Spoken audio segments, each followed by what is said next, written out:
Hello everyone, this is Gales here today, and I'm bringing you all back once again to another Dungeon Quest series guide for Dungeon Quest on showing you guys on how to get all the drops founded in the Underworld for both the Insane and Nightmare difficulties of Dungeon Quest. It has been a long time since my last video I did on the Kane's Castle Insane and Nightmare difficulty guide. That was nearly a year ago now.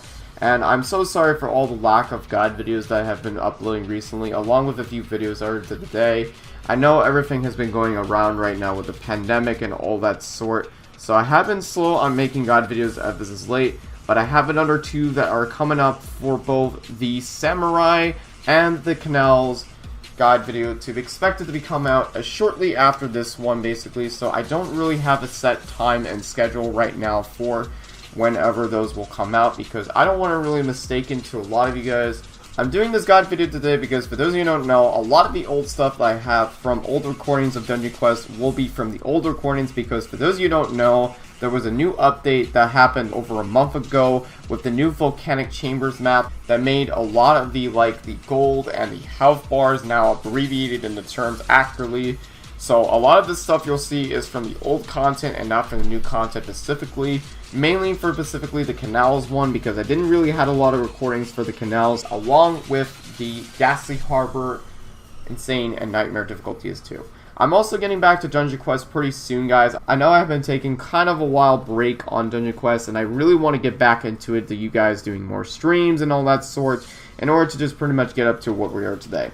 Remember guys, if you are new to the channel and want to see more videos like this, make sure the guys hit that subscribe button and turn on the notification bell for more whenever I have future more videos like this on the channel, as well as for my other social media profiles that you guys can check out. What I say in the video is basically we'll be looking at all the drops found in the Pacific areas, in all the drops found in the Underworld for both the Insane Nightmare difficulties. This is only going to be founded for any common drop specifically, so some of the stuff I say in the wiki may not be accurate. This also includes with uncommons, epics, and rares. Those will not be included. The only things are going to be common drops, with the exception for the spell drops founded.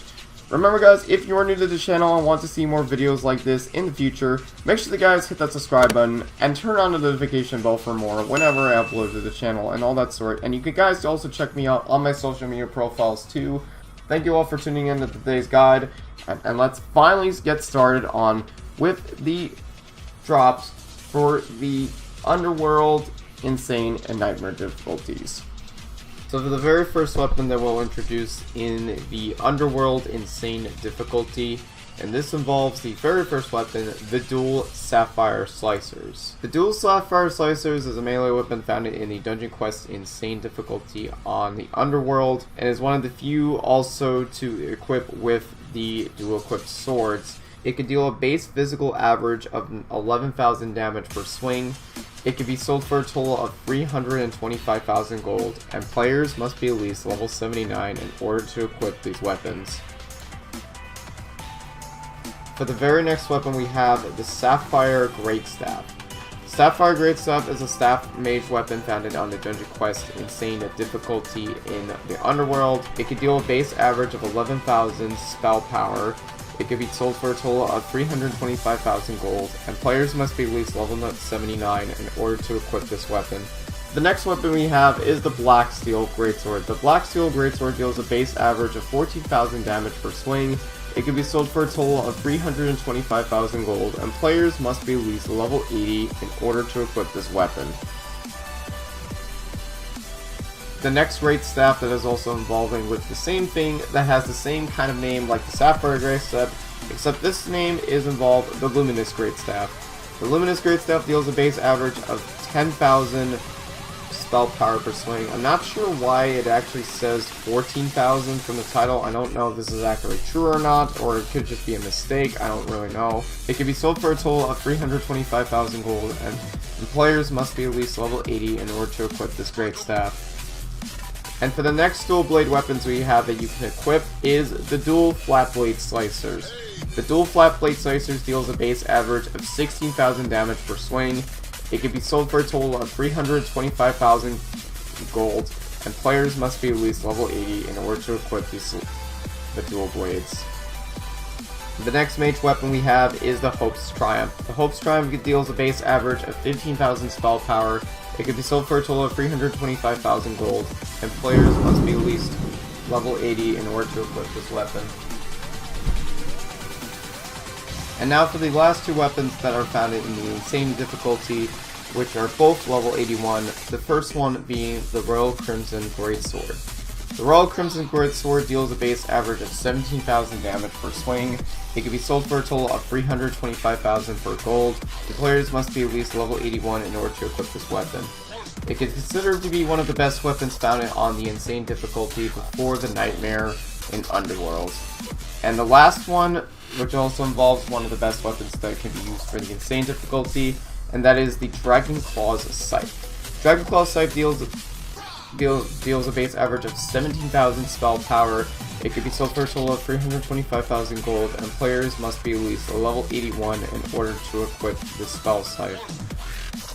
So the next ones we have are 3 spell drops.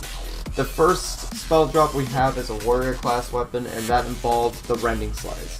The Rending Slice creates a sword beam upon slashing, causing the enemy to bleed over time. So it has a bleeding effect damage over time. The spell scythe can deal up to a total of 15 ticks of damage, which can deal an average of 1.2 damage per swing. It has a cooldown of 7 seconds, and it scales with physical power damage for physical weapons. It can be sold for a total of 200,000 gold, and players must be at least level 77 in order to equip this warrior spell. This is probably one of the good weapons that you'll be using for the Rending Slice because of spacing and damage output wise. So you'll pretty much be using Rending Slice for a good majority until you get up to the Samurai Palace, which is the next dungeon in the game that we'll do in the next guide video. The next spell drop we have is the Infernal Orbs. The Infernal Orbs fires 3 orbs ahead of you, causing enemies to burn over time when hit. So pretty much the same thing like the Rending Slice ability. It has a cooldown of 9 seconds that scales with the spell power damage that you equip. It can be sold for a total of 300,000 gold, and players must be at least level 77 in order to equip this spell. This can deal a total of 12 ticks of damage per hit. And this is also along with the Rending Slice in the game, as this requires the first skills that you'll be using in this game. The next mage weapon that is found in the insane difficulty is the Demonic Spikes. The Demonic Spikes fires a barrage of spikes to damage anything in its path. This spell can yield a total of 12 ticks of damage and has a cooldown of 9 seconds that functions with spell power. A little unusual, I'm not sure why. I thought this was always a physical weapon, but I'm guessing I'm wrong basically. It can be sold for a total of 300,000 gold, and players must be at least level 78 in order to equip this weapon. This also replicates the same thing as the Demonic Strike found in the Pirate Insane difficulty. Next will be the free armor drops that are found in the Insane difficulty of the Underworld, the first one being the Tribal Warrior set. The Tribal Warrior set and the Tribal Mage set deals both a base average of 900 damage for physical or spell power, depending on which one you pick. Actually, it depends on which one. Each piece of armor can be sold for a total of 350,000 gold, and players must be at least level 80 in order to equip these armor pieces. And so far we have the first Guardian set that is found in the Underworld Insane difficulty, and that is the Reinforced Guardian set. The Reinforced Guardian set has a base average of 15,000 health per armor piece, depending on if you have the helmet or the armor. You'll be combining it for an average of 30,000 if you have both the armor pieces equipped. It can be sold for a total of 350,000 gold, and players must be at least level 80 in order to equip these armor pieces. So now for the weapons found in the Underworld Nightmare difficulty, and that involves 2 of them being level 84. We have the first one being a warrior class, dual warrior class weapons, and those are the dual ancient daggers. The dual ancient daggers deals a base average of 18,000 damage per swing. It can be sold for a total of 400,000 gold, and players must be at least level 84 in order to equip these dual weapons.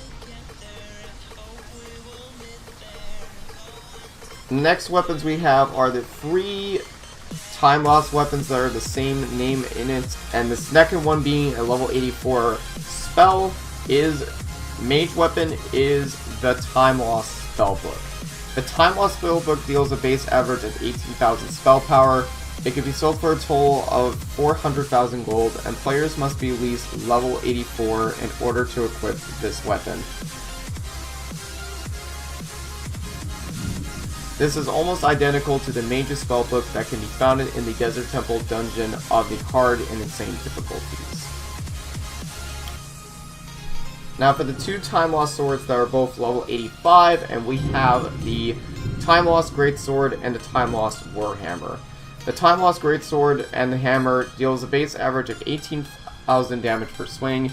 It can be sold for a total of 400,000 gold, and players must be at least level 85 in order to equip this weapon. Alright, so the next weapon that involves a scythe in this game that can be used is the Nature Scythe. The Nature Scythe deals a base average of 19,000 damage per swing. It can be sold for a total of 400,000 gold, and players must be at least level 85 in order to equip this weapon. The next type of dual weapons we have, which I believe is one of the first ever dual weapons that can be used for a mage class weapon, which is very unusual, and that is the dual arcane spelldaggers.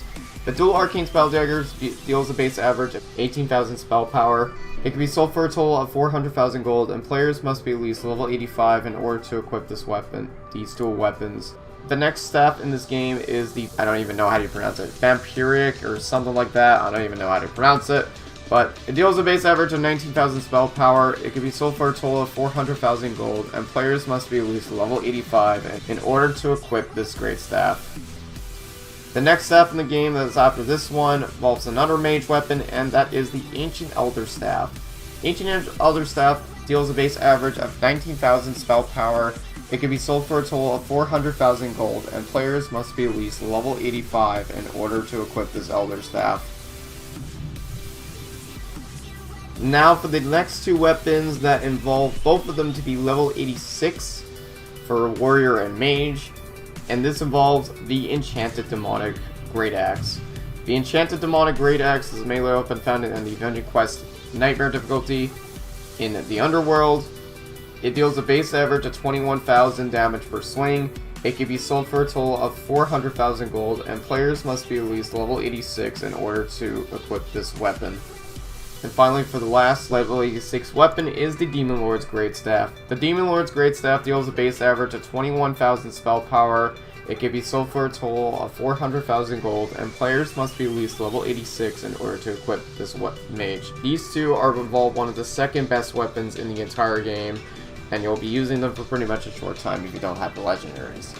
And speaking of legendaries, we have the two legendary weapons that can be used, and that involves the dual Phoenix Daggers and the Phoenix Greatstaff.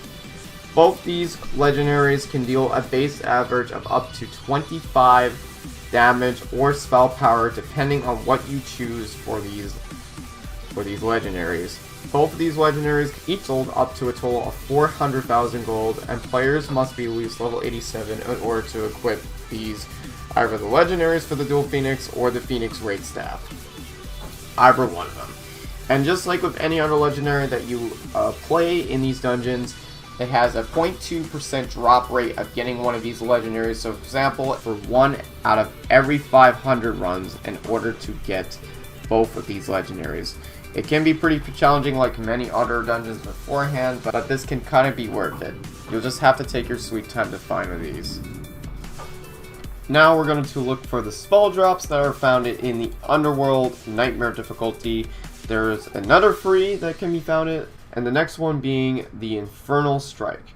The Infernal Strike slams your weapon onto the ground, creating an orange ring, which causes enemies to take damage over time. This spell can yield up to a total of 7 ticks of damage, and which the first tick does twice the amount of damage as the remaining 6, and the first tick is about 5 times the damage per swing. It has a cooldown of 7 seconds, and it scales with physical power damage. It can be sold for a total of 400,000 gold, and players must be at least level 83 in order to equip this warrior spell. For the next type of mage spell we have is Ice Nova. Ice Nova creates an ice ring around you that follows you, dealing damage over time to enemies who come near.